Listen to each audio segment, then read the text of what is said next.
कसे आहात बाळांनो? आज मी तुम्हाला अगदी शास्त्रशुद्ध पद्धतीने, अगदी जुन्या पद्धतीने मी जसे आयुष्यभर देव कसे साफ करते आज मी तुम्हाला दाखवणार आहे। देव बघा असे काळपट झाले की आपण त्याला पितांबरी वगैरे लावतो आणि देवांना ते हानिकारक असतं। पितांबरी साबण वगैरे देवांना लावू नये। आपण आज एकदम शास्त्रशुद्ध पद्धत मी तुम्हाला आज दाखवणार आहे। त्याच पद्धतीने तुम्ही पण देव साफ करत जा। एक वाटी घेतली मी, त्यात आता आपण 2 चमचे बेसन टाकतोय। जसं आपण स्वतःच्या चेहऱ्याला किंवा अंगाला बेसन पीठ लावतो त्याप्रमाणे देवांना सुद्धा अशाच पद्धतीचं लेपन करावं। बेसन पिठामध्ये छान 2 चमचे दही टाकायचे आपल्याला। दही आंबट असलं तरीही चालेल। अर्ध्या लिंबाची फोड घेतली, ती त्यात पिळायची। आता आपण थोडा लिंबू मी या मिश्रणात पिळलाय, थोडासा असं राहू द्यायचा म्हणजे आपल्याला देव स्वच्छ करताना हा लिंबू कामात येणार आहे।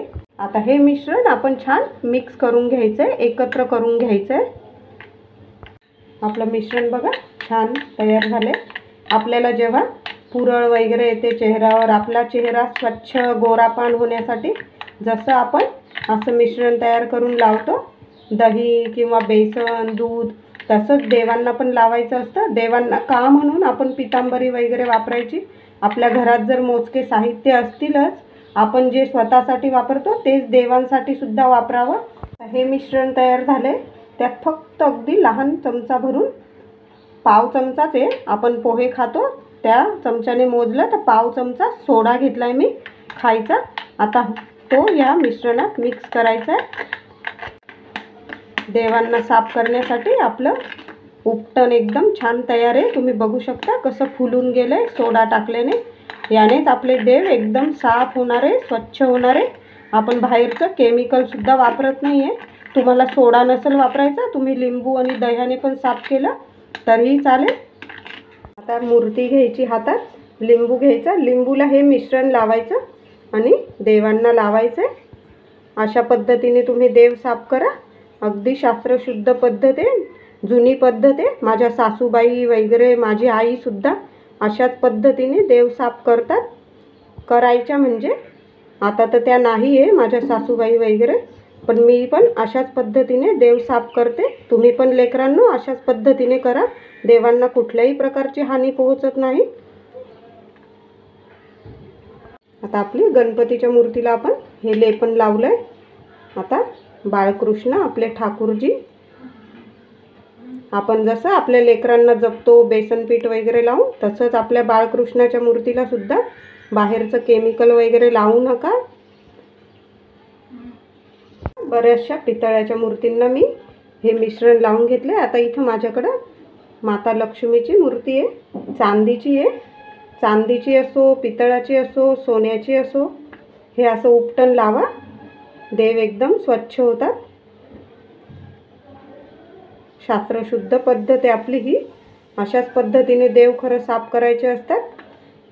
बेसन पीठ, काही दही, आपलं घरातलं साहित्य जसं आपण आपल्या लेकरांना साफ करतो तशाच पद्धतीने आपल्या देवांना पण साफ करायचं असतं। बघा सगळ्या देवांना मी आपली बेसन पिठाची पेस्ट लावून ठेवली आहे। आता 5 ते 10 मिनिटं देव असेच ठेवून देऊया, मग दाखवते तुम्हाला। एक 10 मिनिटं झाले। आता ही पेस्ट आपली खूपच अगदी मऊसूत आहे। आता यावर आपण थोडीशी पिठी साखर टाकतोय। हे बघा अशी दळून ठेवलेली मी पिठी साखर, ती देवांवर टाकते आता मी, म्हणजे स्क्रब होईल, आपले देव स्वच्छ होतील। साखर टाकल्यानंतर पुन्हा लिंबू घ्यायचा आहे आणि थोडं पुन्हा आपली साखरेने देवांना चोळायचे। अगदी पितांबरीसारखे चकाचक तर नाही, पण ही शास्त्रशुद्ध पद्धत अगदी योग्य आहे देव साफ करण्यासाठी।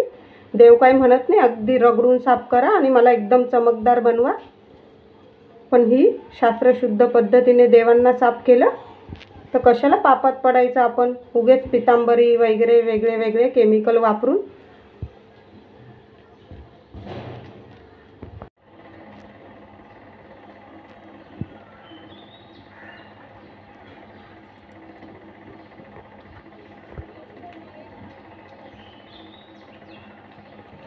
बरेचसे मी देव साफ करून घेतले। तुम्ही बघू शकता आपण फक्त लिंबाच्या फोडीनेच देव साफ केले। आता मी इथं कोंबट पाणी करून घेतलंय, खूप गरम नाही घ्यायचं, जसं आपण आपल्या बाळांना आंघोळ घालतो तशाच प्रकारचा हात घालता येईल, चटका अजिबात लागायला नको असं पाणी घ्यायचं आहे। म्हणजे देवांवर जो मळ असतो, तेलकटपणा असतो, आपण दही, तूप, दूध, पंचामृताने स्नान घालत असतो नेहमी देवांना, तो तेलकटपणा निघून जातो। तुम्ही बघू शकता आपले देव किती छान आणि स्वच्छ झाले। काही केलं नाही आपण, फक्त आपली घरातली साहित्याने पेस्ट बनवली आणि आपले देव स्वच्छ केले। तुम्ही बघू शकता, हे बघा आपली विठ्ठल रुक्मिणीची माझी मूर्ती किती जुनी आहे, इतकी काळपट झालेली होती।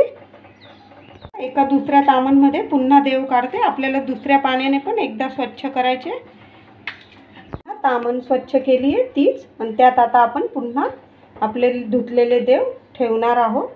पुन्हा आपल्याला दुसऱ्या पाण्याने देव स्वच्छ करायचे, म्हणजे आपले देव एकदम स्वच्छ आणि चकाचक होतील।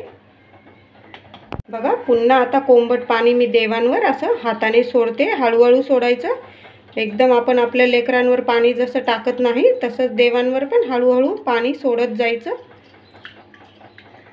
आपली देवीची मूर्ती पण बघू शकता मी लाल कपड्याने साफ करते, अगदी हलक्या हाताने आपण मूर्ती साफ करायची आहे। बघा किती छान आणि स्वच्छ झाली आहे। पुन्हा स्वच्छ पाणी देवांवर टाकायचं आहे आपल्याला। आता इथं आपण जेव्हा रोज देव साफ करतो ते स्वच्छ कापड घ्यायचं आणि देव असे त्याने स्वच्छ करायचे। बघू शकता आपली गणपती बाप्पाची मूर्ती अगदी वल्लोपार्जित मूर्ती आहे ही, तुम्ही बघू शकता।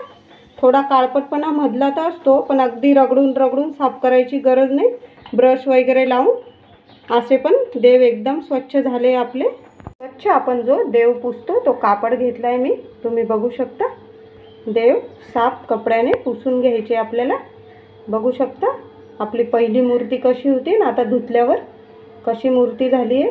बघा सर्व देव मी पुसून घेतले, तुम्ही बघू शकता किती छान देव झाले आपले। अगदी कमी साहित्यात मी तुम्हाला आज देव शास्त्रशुद्ध पद्धतीने कसे साफ करायचे आणि असेच साफ करायचे असतात देव, पितांबरी वगैरे काय केमिकल वगैरे लावायचं नसतं।